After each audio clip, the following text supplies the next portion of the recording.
श्री राम, जय श्री राम, जय जय श्री राम, जय श्री राम, जय जय श्री राम, जय श्री राम। आगमन हो रहा है सत्य श्री निर्मल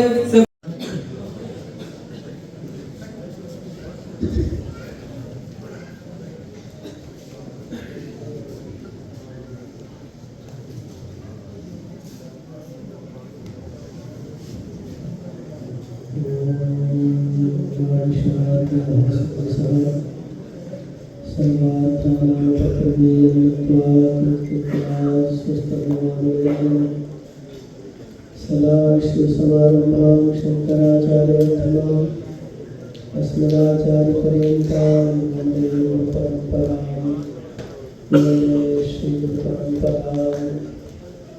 आइए सर्वप्रथम अपनी वाणी और मन की पवित्रता के लिए दो बार भगवान के पावन नाम का संकीर्तन करें। श्री राम जय राम, जय जय राम, श्री राम श्री राम जय राम, जय जय राम, श्री राम श्री राम जय राम, जय जय राम, श्री राम श्री राम जय राम, जय जय राम, श्री राम।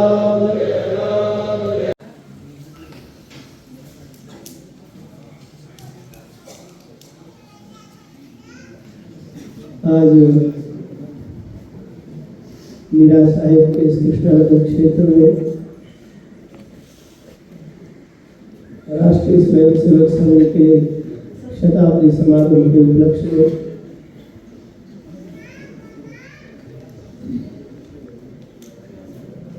हिंदू सम्मेलन का आयोजन किया गया। मात्र यहाँ ही नहीं अपितु संपूर्ण भारत में भिन्न भिन्न प्रदेशों में हिंदुओं को उनके स्वरूप को पहचानने के लिए भारत को पुनः विश्व के गुरु के रूप में प्रतिष्ठित करने की दृष्टि से यह हिंदू सम्मेलनों का आयोजन किया गया। 2 दिन पूर्व ही हमारे यहाँ श्री मनमोहन जी शर्मा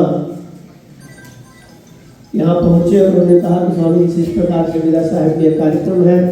यद्यपि हमारा पहले से ही कार्यक्रम यहाँ डिग्याना में आज ही निश्चित था आज का, तो चूंकि हमारा एक दायित्व बनता है अपने राष्ट्र के प्रति, अपने देश के प्रति, इसलिए हमने दोनों कार्यक्रमों को एडजस्ट करते हुए पहले वहाँ कार्यक्रम करके भागते हुए यहाँ पहुँचे, ताकि ऐसा ना हो कि यहाँ के लोग हमारे विचारों से वंचित रह जाए। ये सोच करके वहाँ के समय को थोड़ा सा पहले करके उसके बाद भागते हुए यहाँ आए, ताकि यह कार्यक्रम भी हम इसमें शामिल हो सके और इसको बहुत भारत के विभिन्न प्रांतों से बड़े बड़े विद्वान लोग यहाँ पधारे, उनके विचारों को भी श्रवण कर सकें। आज हम लोग हिंदुत्व पर विचार करने के लिए हिंदू जागरण की दृष्टि से आए एकत्रित हुए हैं। हमारे पूर्व यहाँ श्री पुरुषोत्तम दादी जी ने भी भारत को बड़े सुंदर ढंग से परिभाषित किया। वेद तंत्र के अंतर्गत हिमालयम समारभ्य यावद इंदु सरोवरम तदेव निर्मितम देशम हिंदुस्तान प्रत्यक्षते, अर्थात हिमालय से लेकर के इंदु सरोवर तक का जो भूभाग है यह हिंदुस्तान के नाम से जाना जाता है। और इस हिंदुस्तान की विशेषता यह है कि यह हिंदुस्तान तन देव निर्मितम देशम, ये देवताओं के द्वारा निर्मित है। इसलिए देवताओं के द्वारा निर्मित होने के कारण ही ये ऐसी पुण्य भूमि है जहाँ पर जन्म लेना भी अत्यंत पुण्य कारक है। पूरे विश्व में यदि आप दृष्टि डाल करके देखें तो एक भारत भूमि ही ऐसी है, हिंदुस्तान ही ऐसी पवित्र भूमि है जहाँ पर भगवान भी लीला शरीरम रणरम कधीरम, लीला शरीर धारण करके विविध प्रकार के अवतारों को धारण करके मानुषी लीला करने के लिए भगवान पृथ्वी पर आते हैं। और भगवान सनातन की रक्षा करने के लिए, धर्म की रक्षा करने के लिए भारत भूमि पर भगवान का प्राकट्य होता है। हिंदू धर्म, सनातन धर्म इत्यादि प्रकार से हम लोग संबोधन करते हैं। सनातन का अभिप्राय सना भक्ति सनातना, जो सदा था, सदा है और सदा रहने वाला, इसी का नाम सनातन है। जिसका न तो आदि है, आदि नहीं है, इसीलिए अनंत है। ये सादी शांत नहीं है, ये अनादि अनंत है। इसका कभी प्रारंभ नहीं हुआ, इसलिए कभी अंत भी होने वाला नहीं। जब जब सृष्टि होती है भारत भूमि में होती है, जब जब सूर्य चंद्रमा पृथ्वी आकाश अग्नि वायु जल इत्यादि अपने स्थूल रूप को धारण करके सृष्टि की रक्षा करते हैं, ये भारत भूमि ही है, तब तब सनातन धर्म ही होता है, वैदिक धर्म ही होता है, हिंदू धर्म ही होता है। इसलिए धर्म के नाम पर यदि कोई है तो वो हिंदू धर्म है, वो सनातन धर्म है। सनातन धर्म के अतिरिक्त किसी को धर्म शब्द से संबोधित नहीं किया जा सकता। पंथ हो सकता है, मत हो सकता है, मजहब हो सकता है, परंतु धर्म के नाम पर सनातन धर्म ही धर्म है, हिंदू धर्म ही धर्म है, वैदिक धर्म ही धर्म है। ये पहले हमें अच्छी प्रकार से समझ लेना चाहिए। दूसरी बात, यहाँ हिंदुत्व को लेकर के विचार हो रहा है, तो यह कहा ओंकार मंत्र मूलाड्य पुनर्जन्म दृढ़ाशयः गो भक्तो भारत गुरु हिंदू हिंसन दूषकः। हिंदू की परिभाषा क्या है? तो कहा ओंकार मंत्र मूलाड्य, अर्थात जिसका मूल क्या है? ओंकार ही जिसका मूल है। हमारे यहाँ वैदिक वाङ्मय में कोई भी मंत्र ओंकार से ही प्रारंभ होता है, प्रणव से ही प्रारंभ होता है। प्रणव से ही प्रारंभ करके प्रणव से ही समाप्ति करने का विधान है। ब्रह्मा जी ने जब सृष्टि की तो सर्वप्रथम उनके मुखारविंद से ओम शब्द का ही प्राकट्य हुआ, इसलिए ये मंगलप्रद है, ये मांगलकारिक है, इसलिए मंगल की सूचक मांगल कारण हमारे यहाँ सर्वप्रथम वैदिक वाङ्मय में प्रणव से ओम से ही मंत्रों का प्रारंभ होता है और ओम से ही समापन होता है। हमारे यहाँ समस्त हिंदू, जितने भी हिंदू धर्म में आस्था रखने वाले हैं, चाहे वो सिख हो, चाहे वो जैन हो, चाहे वो बौद्ध हो, हमारे यहाँ आप यदि सिखिज्म में भी देखें तो वहां पे भी एक ओंकार यहीं से प्रारंभ होता है। एक ओंकार सतनाम कर्ता पुरुष, क्या किसका नाम सबसे पहले कौन है? एक ओंकार। ओंकार ओम और ओंकार एक ही है, पर्याय है। इसी प्रकार से यदि जैनियों में देखें तो ओम नमो अरिहंताणम, उनके मंत्र में भी ओम पहले आता है, उसके बाद अरिहंताणम, उनके जो तीर्थंकर है उनका नाम लिया जाता है। तो प्रणव अर्थात जिनकी वेद में आस्था है, जिनकी प्रणव में आस्था है और पुनर्जन्म दृढ़ाशय, जो पुनर्जन्म को मानते हैं, जो कर्म को मानते हैं। ये भारत धर्मपरायण देश है।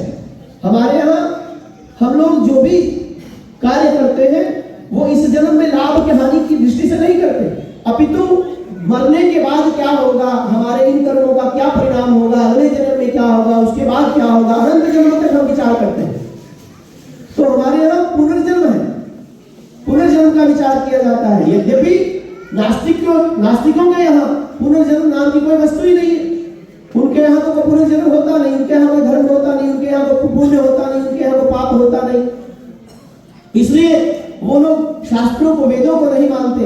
वेदों को नहीं, वो तो ईश्वर को भी नहीं मानते। वो कहते हैं सृष्टि का कर्ता ईश्वर नहीं है, ये 5 तत्वों के मिश्रण से ये सृष्टि सारी उत्पन्न हो गई। इसलिए उनका सिद्धांत है, क्या सिद्धांत है? वो कहते हैं यावत जीवेत सुखी जीवेत ऋणम कृत्वा घृतम पिबेत भस्मीभूतस्य देहस्य पुनरागमनं कुतः। कहा यावत, जब तक जियो सुख से जियो, कर्जा लेकर के घी पियो। क्यों?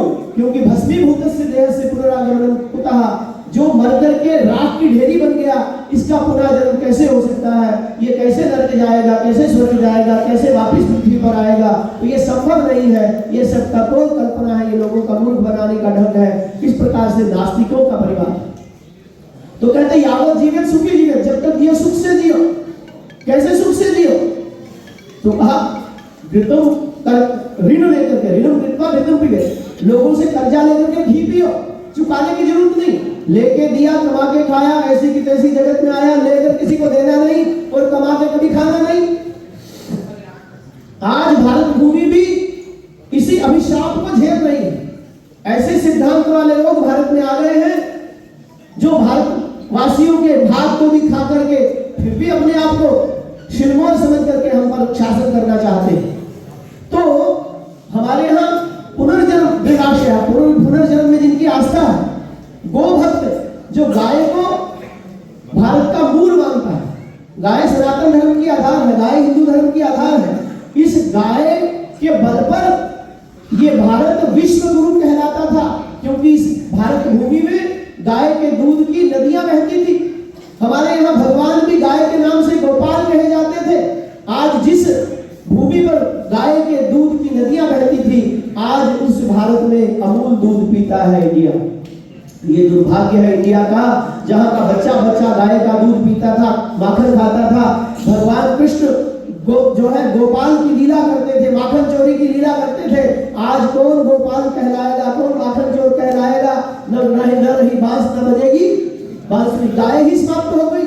ये बहुत बड़े षड्यंत्र है भारत भूमि के प्रति, ताकि भारत की शक्ति को नष्ट कर दिया जाए, भारत की गाय को समाप्त कर दिया जाए। इसलिए हाइब्रिड जो है बुल यहाँ पे लाए गए, इंजेक्शन यहाँ पे लाए गए, और ये जर्सी गाय, विलायती गाय, अमेरिकन गाय यहाँ पे लाई गई। उसके माध्यम से भारतीय नस्ल की गाय को समाप्त करने का षड्यंत्र रचा गया, ताकि भारत का आधार ही जीवित नहीं रहेगा तो भारतीय अपने आप ही नष्ट हो जाएंगे। ये बहुत जागृत रहने की आवश्यकता है।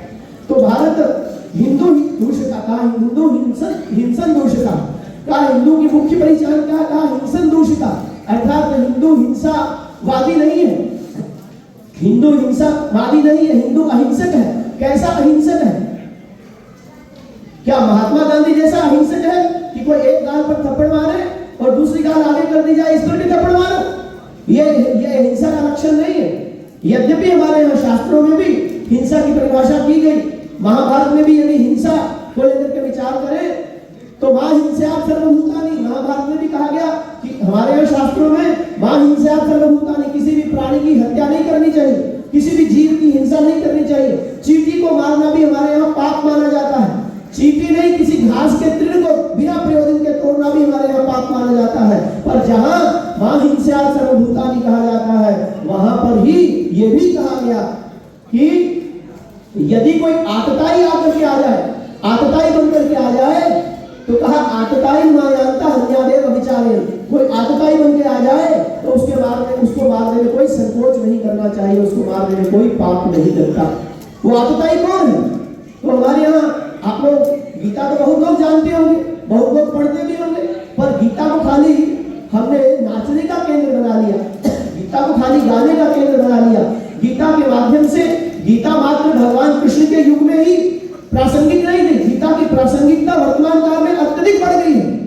यदि हम गीता को वास्तव में गुरु परंपरा से पढ़ते हैं तो हमें पता चलता है गीता हमें सिखाती क्या है। महाभारत युद्ध में यही कहना पड़ा आतताई, अर्जुन को, भगवान को यही कहना पड़ा, ये आतताई है, इसको मारने में कोई दोष नहीं लगता। किसको? दुर्योधन को। आतताई के क्या लक्षण है? यद्यपि वो भाई है, सगे भाई होने पर भी आतताई बनकर के आ जाए तो मारने में कोई पाप नहीं लगता।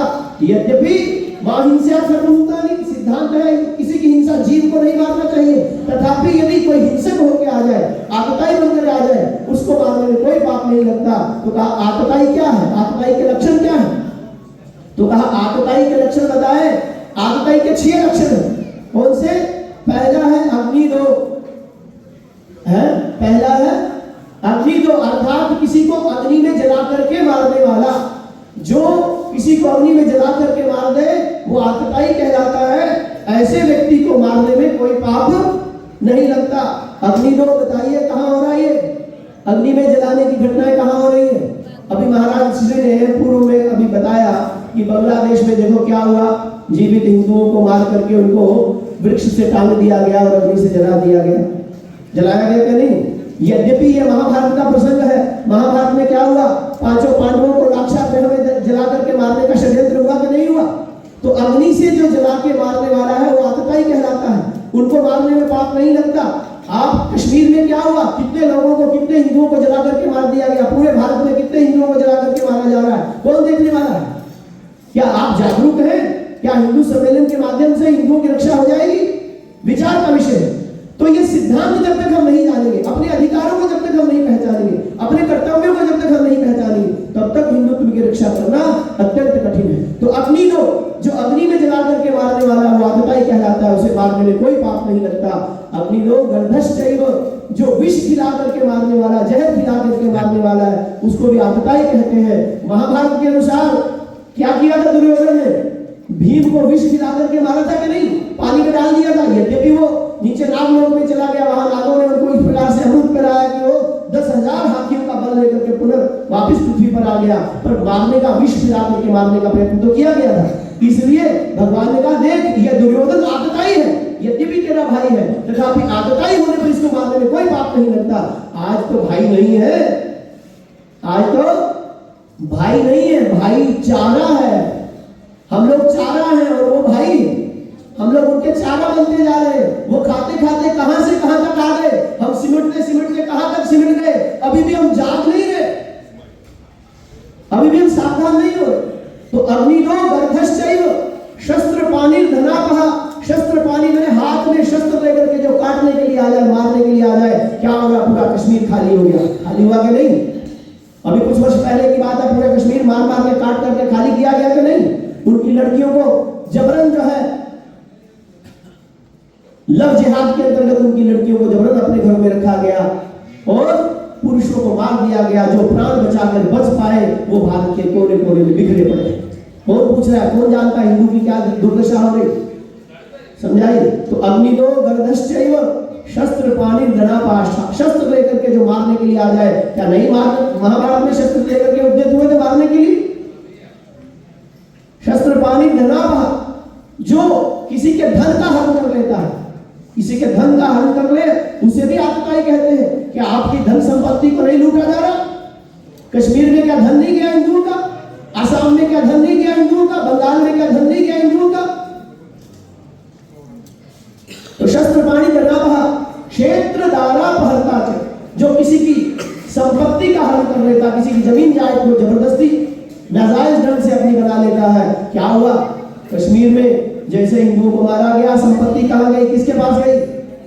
संपत्ति चुराने वाले कौन थे? संपत्ति गई कि नहीं उनके पास? कश्मीर में हिंदू निकल गए, संपत्ति किसके पास है? उन्हीं के पास है।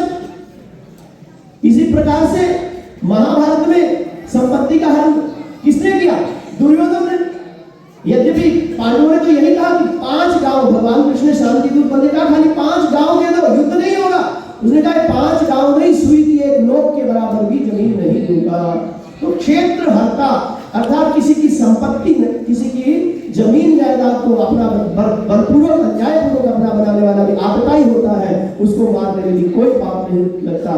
क्षेत्र दारापहर्ता, किसी की स्त्री पर स्त्री को हरण करने वाला भी आतताई कहलाता है। द्रौपदी को भरी सभा में बाल पकड़ करके जो है अपमानित करने का प्रयत्न किया गया। आज हजारों द्रौपदियां पूरे भारत में अपमानित की जा रही हैं, नहीं हो रही? लव जिहाद के नाम से आपकी लड़कियां भाग भाग कर मुसलमानों के साथ शादी कर रही है कि नहीं कर रही? तो आतताई मायान्ता हन्यादेव विचार्यन, शास्त्र कहता है कोई आतताई बनकर के आ जाए तो उसको मारने में कोई पाप नहीं लगता। ध्यान रखिएगा, अपने अधिकारों को जागरूक रहिएगा। हिंदू हो तो समझो हमारा अधिकार क्या है, समझाइए कि नहीं? तो इस प्रकार से हमें ये देखना है, आज चारों तरफ से पूरे जम्मू को सराउंडिंगली उन लोगों ने घेर लिया है। अब तो सराउंडिंगली नहीं, पहले सराउंडिंगली कह सकते थे कुछ 10 साल पहले, आज तो आपके घरों के अंदर घुस गए हैं। हम तो बार बार कहते हैं आप सतवारी से नहीं, विक्रम चौक से, सिटी से देखिए, लेकर के आरसपुरा तक चले जाइए, जितने रेवड़ी मूंगफली बेचने वाले सब रोहिंग्या है, जितने फल बेचने वाले रोहिंग्या है, जितने जूस बेचने वाले रोहिंग्या है, जितने कबाड़िए हैं रोहिंग्या है। और ये सब के सब आपके घरों में जो है बर्तन मांजने का काम करते हैं, आपके घरों में रसोई बनाने का काम करते हैं। कौन से हिंदू जागरण की बात कर रहे हैं? अरे लड़ना नहीं पड़ेगा, याद रखना, ये मत सोचना अभी तलवार लेकर के लड़ना पड़ेगा, अभी युद्ध चला गया। वो आपके घरों के अंदर घुस गए हैं, उनको मारने के लिए युद्ध नहीं करना पड़ेगा। अभी पकड़ा गया कि नहीं? कितने 29,000 टन बारूद पकड़ा गया, कितना वो विषाक्त पदार्थ पकड़ा गया। क्या योजना थी कि दिल्ली में वाटर सप्लाई में मुख्य जो केंद्र है उसी में वो विष मिला दिया जाए, लाखों लोग रात को सोते ही रहेंगे। ये कहां से चल रहा है? कोई अनपढ़ गवार लोगों के द्वारा नहीं, पढ़े लिखे डॉक्टरों के द्वारा। और अब तो वकीलों का भी है जिहाद शुरू हो गई। डॉक्टरों की जिहाद अलग से, वकीलों की जिहाद अलग से, लव जिहाद, ये लैंड जिहाद अलग से। ये पीर बाबाओं के माध्यम से धीरे धीरे आपके इर्द गिर्द भारी चंद्र बिछा करके, और सबसे ज्यादा ये अभागे हिंदू ही वहां पर नमस्कार करने के लिए जाते हैं। ज्यादा मोर पंख से झाड़ा करने के लिए जाकर के दबाते जैसे उनका बाप सोया, समझे? सबसे ज्यादा अभागे हिंदुओं का ये दुर्भाग्य है, जाकर के पीर बाबा को मत्था टेकना और वहां जाकर के देख चढ़ाना, वहां प्रसाद चढ़ाना। अरे 33 कोटि देवता है, कितने 33 करोड़ देवता है, आपके पास कमी है क्या है? फिर भी आपको वही दिखाई देता है आपकी कामना की पूर्ति के लिए। कौन से हिंदू, कैसे हिंदू? अभी हम विचार कर रहे थे, अभी ये सप्ताह जो है शहीदी दिवस के उपलक्ष्य में भी मनाया जा रहा है पूरे भारत में। और यदि आप दृष्टि डालें तो 350 वर्ष पीछे जाकर के देखें, हमारे यहाँ गुरु तेग बहादुर सिंह ने उनके सुपुत्र गुरु गोविंद सिंह जी, उनके आगे 4 पुत्र और अनेक ऐसे योद्धाओं ने किसके लिए प्राण दिए, किसके लिए बलिदान दिए? गुरु गोविंद सिंह जी ने भगवती की उपासना करके उनसे वरदान मांगा कि यही दे आज्ञा तुरंत को खपाऊं, गौ भात का दुख जगत से मिटाऊं, सकल जगत माही खालसा पंथ गाजे, बड़े धर्म हिंदू सकल द्वंद भाजे। यही दे आज्ञा तुरंत को खपाऊं, हे भगवती मुझे आज्ञा दो कि मैं मुगलों का इस देश से खात्मा कर दूं। और आप अपने घर में बर्तन बनवा रहे, रोटी बना के खा रहे उनके हाथ से है? हमारे पूर्वजों ने जितने बलिदान दिए, बंद कटवाए, वो क्या बंद बंदा बहादुर, एक अंग काटा गया, इस्लाम स्वीकार कर लो नहीं तो काट दिए जाओगे, एक अंग काटा गया, वहां भी वो निर्दयी रुके नहीं। बंदा बहादुर के सामने उसके छोटे से बालक का कलेजा काट करके, उसका सीना चीर कर कलेजा निकाल करके बंदे बहादुर के मुख में डाला गया और कहा गया इस्लाम स्वीकार कर लो। बंदा बहादुर मर गया, शहीद हो गया, बलिदान दे दिया भारत भूमि के लिए, परंतु वो इस्लाम स्वीकार नहीं किया। आज आपके बच्चे क्या कर रहे हैं? आज कौन से हिंदुत्व की बात कर रहे हैं? अरे उन बच्चों की आयु क्या थी जिनको सरहद में जीवित दीवार के अंदर चिन्हा दिया गया? कितनी आयु थी है?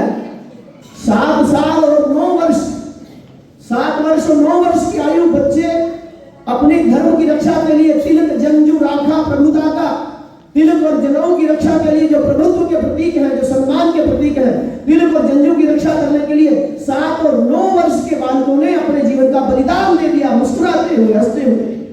और आज आपके 7 और 9 वर्ष के बच्चे घर में बैठ करके नोटंकी जोकर देखते, कार्टून देखते हैं। आप उनको कार्टून बनाना चाहते हैं। कितने बच्चे आपके बताइए? 7-9 वर्ष के कितने बच्चे आए? ये हिंदू सम्मेलन है, आपके बच्चों को हिंदू नहीं बनाना चाहते? क्या उनको क्रिश्चियन, उनको छाती पीटने वाला बनाना चाहते हैं? या उनको ऊंचा पजामा और टोपी पहनाना चाहते हैं? आपके बच्चे क्यों नहीं पहुंचे? आपके बच्चे क्यों नहीं आए? ये तो मनोरंजन का विषय था, नौटंकी देखने का विषय था। संस्कार प्राप्त करने की वही अवस्था है। उसी अवस्था में बच्चे जो सुनते हैं, देखते हैं, उसको अपने जीवन में धारण कर लेते हैं सिद्धांत रूप से। 7 वर्ष 9 वर्ष के बालकों को जीवित दीवार के अंदर चिन्हा दिया गया। और ऐसी घटना हुई, कहते हैं जब दीवार नीचे से ऊपर की तरफ आने लगी तो बड़े भाई की आंखों से आंसू निकलने लगे। माता जी थोड़ी बात में हाथ मिला लेना, हम लोग यहाँ मनोरंजन करना हो तो माइक दें, आपको कुछ जरूरी हो तो हम माइक दे दें आपको।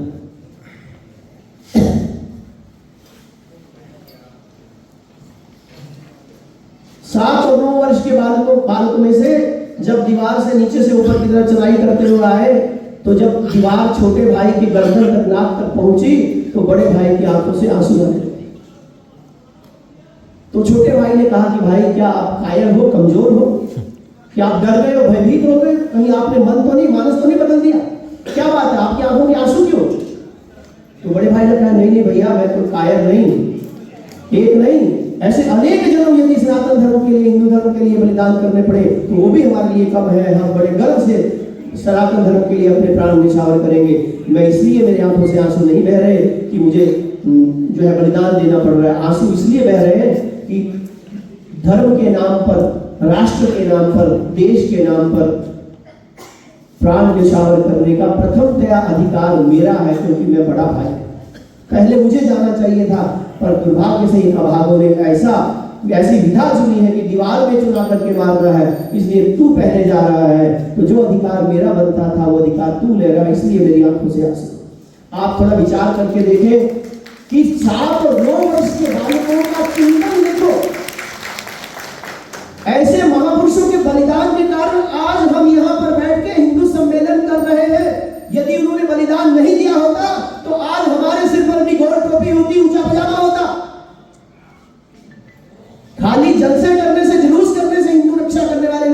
पहले अपने इर्द गिर्द तो देखो। केला तब ही न चेते हो जब दिख लागी बेरी, अब के चेते क्या भयो जब कांटो ली ना घेरी। अभी भी सावधान हो जाओ, अभी भी समय है। केला तब ही न चेते हो, तब केला नहीं समझा जब केले के जड़ में एक बेरी का पौधा हो गया।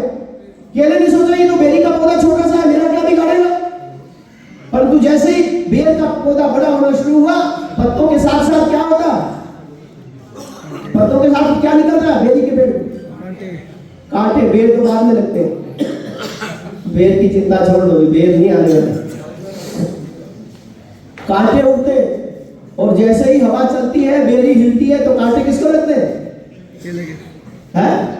क्योंकि केले का पौधा बड़ा कोमल होता है, बड़ा कोमल होता है, बड़ा निर्मल होता है, बड़ा सरल होता है, बड़ा विनीत होता है।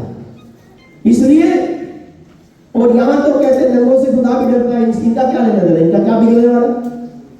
तो जैसे ही हवा चलती है, तो वो जैसे ही बेरी का पौधा हिलता है, तो कांटा किसको चुभता है? केले के पौधे। और यदि हवा चले, केले का पौधा हिले, तब कांटा किसको चुभेगा? है दोनों तरफ से मरेगा कौन? केला तब ही न चेते हो जब दिख लागी बेरी, अब के चेते क्या भयो जब कांटो ली ना घेरी। जब चारों तरफ से गिरगिट आपके बेर के पौधे उग रहे थे, तब आप बड़े मजे में थे कि हमको कम पैसे में लेबर मिल जाएगी, हमें हमारे कम पैसे देने पड़ेंगे। आज जितनी भी रोहिंग्या है, यदि आप लोग कंपैरेटिवली विचार करके देखें, किसी हिंदू की रेडी पे जाके फल ले और मुस्लिम की रेडी पे जाके फल ले, तो मुस्लिम की रेडी पे फल जो है सस्ते मिलेंगे हिंदू की अपेक्षा, क्योंकि उनका उद्देश्य संगठित होना है, फैलना है। ये जो कांग्रेस ग्रास है, देखा कि नहीं, क्या बोलते हैं उसको, वो बूटी जो है सफेद सफेद जंगली बूटी लगती है, वो एकदम फैलती जाती पूरे भारत में। उखाड़ के फेंको फिर भी अपने आप हो जाती है, अपने आप हो जाती है। समझ आई? तो इसी प्रकार से यदि आप लोग सब सनातन धर्मावलंबी हैं, सब लोग हिंदू हैं, सब लोग दुर्गा सप्तशती का पाठ कहीं ना कहीं करते हो, ये भारत धर्मपरायण देश है। यहाँ भारत में 5 संप्रदाय हैं, गाणपत्य है, शैव है, वैष्णव है, सौर है और शाक्त है। 5 प्रकार के संप्रदाय पूरे भारत में है, परंतु सब के सब सनातनी है, सब के सब वैदिक है, सब के सब हिंदू। तो हमारे यहाँ विचार का विषय है, चाहे वो कोई भी हो, शाक्त हो, शैव हो, विचार का विषय यह है कि हम सनातन धर्मावलंबी अपने सनातन धर्म की रक्षा के लिए अपने प्राण न्यौछावर करने के लिए तैयार होते हैं। संस्कृतियां हमारी भिन्न भिन्न है, भाषाएं हमारी भिन्न भिन्न है, मत हमारे भिन्न भिन्न है, पंथ हमारे भिन्न भिन्न है, जातियां हमारी भिन्न भिन्न हो सकती हैं। ये भारत की विशेषता है, अनेकता में एकता, ये भारत में ही दिग्दर्शन होता है। अनेकता में एकता का मतलब भिन्न भिन्न जातियां होने पर भी हम सब हिंदुस्तानी हैं, हम सब हिंदू हैं। ये दिग्दर्शन भारत में, ये गौरव भारत को प्राप्त है, बाकी ये गौरव किसी अन्य देश को प्राप्त नहीं है। तो विविधता में एकता, अनेक जातियां होने पर भी भारत पर जैसे ही संकट आता है, हम सब लोग एकत्रित होकर के भारत माता की रक्षा के लिए अपने प्राण न्यौछावर करने के लिए तैयार हो जाते हैं। कहने का अभिप्राय ये कि आज आपके घर तक रोहिंग्या पहुंच गए हैं। आप यहाँ आकर हिंदुस्तान की जय या भारत माता की जय, वंदे मातरम करने से क्या होने वाला है? आप लोगों ने निर्णय क्या किया, पहले ये बताओ।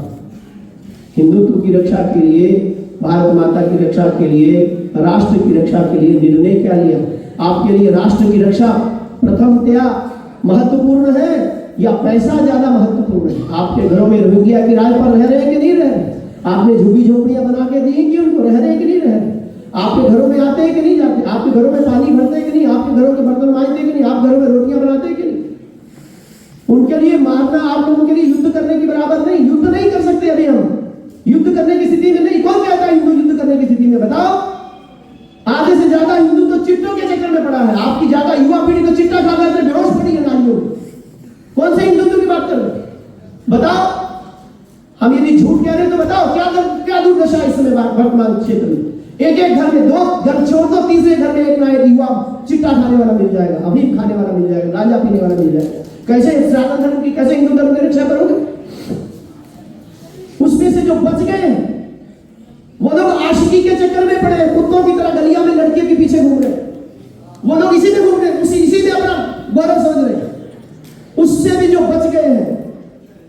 मोबाइल जैसे महाविश्व ने घेर लिया है। मोबाइल ने सत्यानाश कर दिया भारतीय संस्कृति का। आपके बच्चे पहले तो चलो एक कमरा 2 कमरे होते थे, पूरे परिवार को उस घर में रहना होता था। आजकल के हराम का पैसा बहुत आ गया लोगों के पास में, बहुत कमरे, 5-5, 7-7 रूम में, लड़की का रूम अलग, लड़के का रूम अलग। लड़की अपने रूम में कुंडी लगा करके, रजाई कंबल ओढ़ करके जो है सप्तशती का पाठ करती रहती। लड़का भी कंबल ओढ़ करके सप्तशती का पाठ करते कि नहीं? किसका पाठ करते? वेद का पाठ या पुराने मंत्रों का? रजाई ओढ़ के रात को कौन से मंत्रों का पाठ होता है? थोड़ा विचार तो करो। क्या कौन से हिंदू जागरण की बात कर रहे हैं? अरे दिए तले अंधेरा। हम लोग हिंदू राष्ट्र बनाने निर्माण की बात कर रहे हैं, दिए तले अंधेरा। हमारे घर में शत्रु बैठा हुआ, हमारी संतान ही हमारी शत्रु बन गई है। बाहर के शत्रुओं की बात क्या कर रहे हैं? बताओ कितने लोग हैं जिनकी संतान उठ करके आपको जो है प्रणाम करती? बताओ। प्राप्त काल उठ के रघुनाथा, ये आदर्श भारत का है। माता पिता गुरु नाम ही माता, जहां भगवान राघवेंद्र भी प्रातः काल उठ करके पहले माता पिता गुरुजनों के श्री चरणों में अपना सिर झुका करके प्रणाम किया करते थे। बताओ कितने बच्चे आप लोगों को प्रणाम करते? माता पिता बताओ। कौन से हिंदू राष्ट्र की बात करते हैं? एक घर के 4 सदस्य हैं, चारों एक-एक रुकन में बैठे अपना अपना मोबाइल लेके, किसी के पास टाइम नहीं है। माँ को क्या परेशानी है, पिता को क्या परेशानी, बहन कहाँ जा रही, कि कहाँ पे जो है लव जिहाद का शिकार हो रही, किसी को बिल्कुल विचार करने का समय नहीं है। क्या हिंदू सम्मेलन रखने से हिंदुओं की रक्षा हो जाएगी? बताओ तो सही भाई, आपके सामने है। क्या स्टेप उठाने वाले? यहां से जाने के बाद क्या स्टेप उठाने वाले ये बताओ। हिंदू रक्षा के लिए, भारत माता की रक्षा करने के लिए, राष्ट्र की रक्षा करने के लिए आप लोग यहां से जाने के बाद प्रैक्टिकल में क्या करने वाले ये बताओ। क्या रोहिंग्या को निकालोगे? स्वदेशी अपनाना, बताओगे? स्वदेशी अपनाना। स्वदेशी क्या करोगे आप? जब वो मूत पिलाते हैं आपको, स्वदेशी कहाँ की बात करोगे? सारे लोग उन्हीं से फल खाते हैं। बताओ, जूस पीने वाले सारे हिंदू उन्हीं की दुकानों से जूस पीते हैं। कौन सी स्वदेशी की बात है? वो अपना मूत पिलाते हैं जूस में डाल करके, नहीं पीते हिंदू लोग। गटर का पानी मिलाकर सब्जी होते हैं, वही सब्जी हमको खिलाते, बड़े गर्व से हम खाते हैं, भगवान को भोग लगाते हैं। अरे ये शत्रु कोई बाहर से आने वाला नहीं, शत्रु आ गया है, आपके घर में बैठा है, आपके घर में घुस गया है। युद्ध शुरू हो गया है। मत सोचो युद्ध कभी आने वाला है, कभी आक्रमण होने वाला। आक्रमण हो गया है, शत्रु हमारे घर तक पहुंच गया है। अब क्या करना है? इसीलिए हिंदू सम्मेलन रखा गया। हिंदू जागो। अभी भजन गा रहे थे हमारे कोई बड़े सुंदर भजन गाए, जागो जागो। क्या जागो? जागने का मतलब क्या होता है? सारे जागे हुए, सोए कितने? और यदि यथार्थता देखा जाए तो सब सो ही रहे, जागा कोई भी नहीं। किसी को लेना देना नहीं, हमारे पड़ोस में कौन आके बैठा है, किसके किराएदार कौन है, किसके घर में कौन है, हमारी बस्ती में कितने लोग हैं। वोटर आईडी बन गए, आधार कार्ड बन गए, सब डॉक्यूमेंट्स उनके बन गए। बताओ क्या किया? क्या सोच रहे? सरकार आके हमारी रक्षा करेगी कल तो? सरकार का मतलब क्या होता है? सरकार का स्वरूप क्या है? क्या पुलिस आपके घर में आएगी कल को? जब आपकी टैंकी में जहर देके मार दिया जाएगा तो पुलिस आएगी आपको बचाने के लिए? क्या आपको मरने के पहले को बचा सकते हैं? सरकार बचा सकती है? जब तक प्रत्येक सनातन धर्मावलंबी अपने आप को सनातन धर्म का प्रहरी नहीं मानता, रक्षक नहीं मानता, सैनिक नहीं मानता, तब तक सनातन धर्म की, तब तक हिंदू धर्म की रक्षा नहीं की जा सकती। इसलिए गांठ बांध लो। ये मत सोचना सरकारें हमारी रक्षा करेंगी। सरकारें जब तक पहुंचेंगी तब तक। बताओ कश्मीर में क्या हुआ अभी तक? कितने वर्ष हुए कश्मीर खाली हुए हिंदुओं से? क्या किया सरकार ने? किसी भी सरकार ने क्या किया? बताओ। पुनः स्थापना हुई क्या हिंदुओं की? वहां पे भ्रम में मत रहो, भ्रम मत पालो कि सरकारें रक्षा करती है। कोई रक्षा नहीं करता। आपत्ति काल में स्वयं ही प्रहरी बनना पड़ता है, स्वयं ही रक्षक बनना पड़ता है। और याद रखना, हम पहले भी अभी यहाँ विज्ञान में भी ये बात कर रहे थे कि हमारे यहाँ आतताई बनकर आने वाले को मारने में कोई दोष नहीं लगता। याद रखना, ये तो धार्मिक दृष्टि से बताया। अब यदि कानूनी दृष्टि से भी विचार किया जाए तो हमारा कॉन्स्टिट्यूशन भी ये कहता है, यद्यपि 370 धारा थी जो मृत्यु दंड का प्रावधान है, अटेम्प्ट टू मर्डर कहा जाता है उसको, 370 को अटेम्प्ट टू मर्डर कहा जाता है, 307 को अटेम्प्ट टू मर्डर कहा जाता है। अर्थात उसको फांसी हो जाती, जेल हो जाती है उसको 307 किसी का कत्ल करने वाला। धर्मशास्त्र कहता है यदि कोई आप आतताई बनकर के आए तो उसको मारने में कोई पाप नहीं लगता।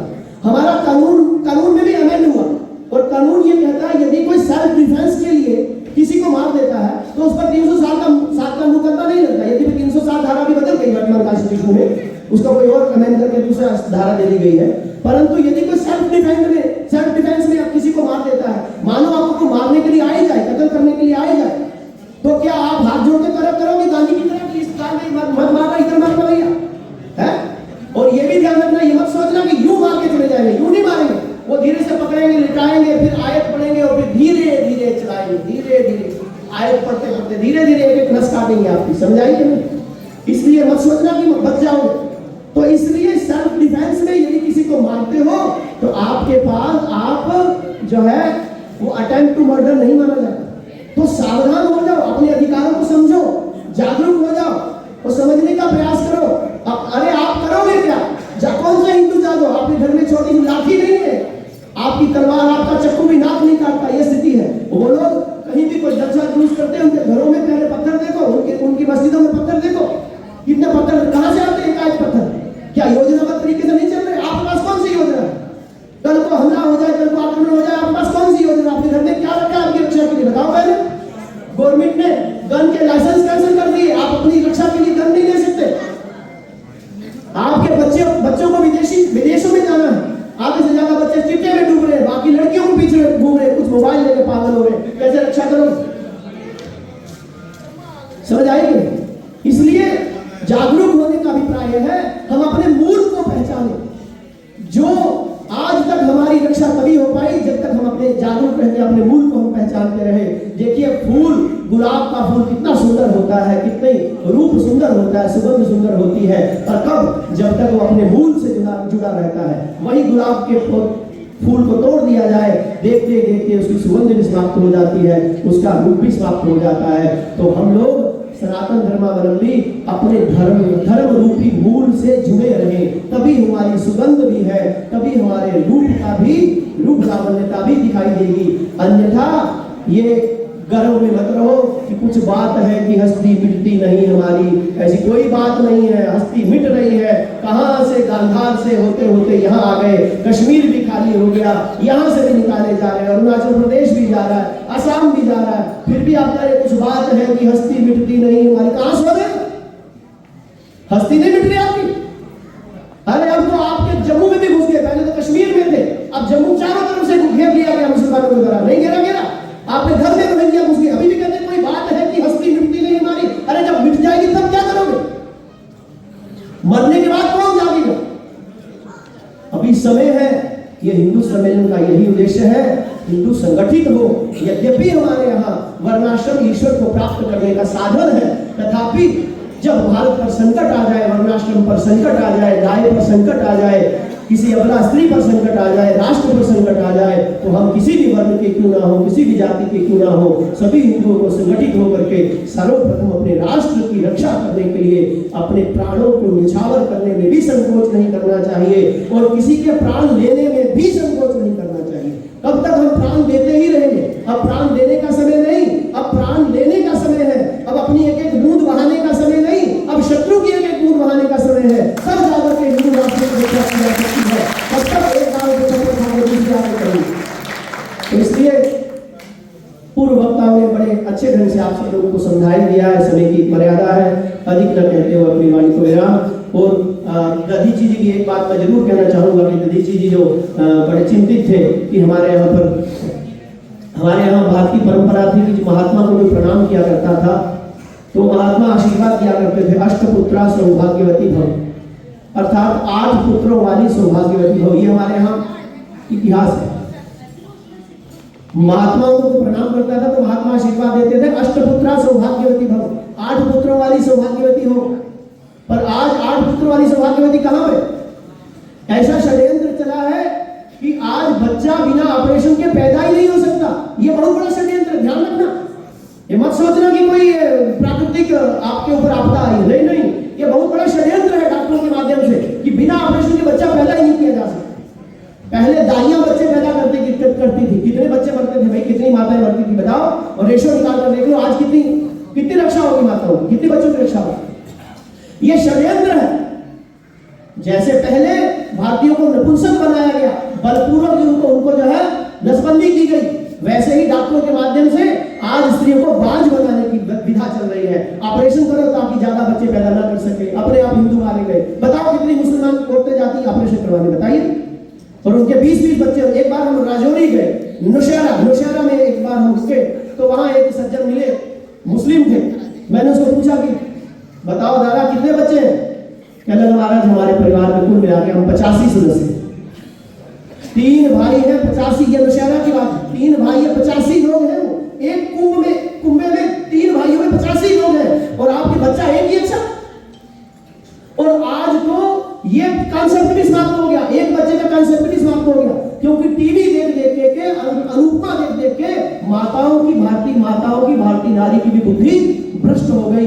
ये आधुनिक शिक्षा पद्धति ने पूरा का पूरा दिवालिया कर दिया भारत का। आज एक नई जो है विधा भारत में आ गई, वो भी विदेश से आई, उसका नाम है डिंक। क्या नाम है?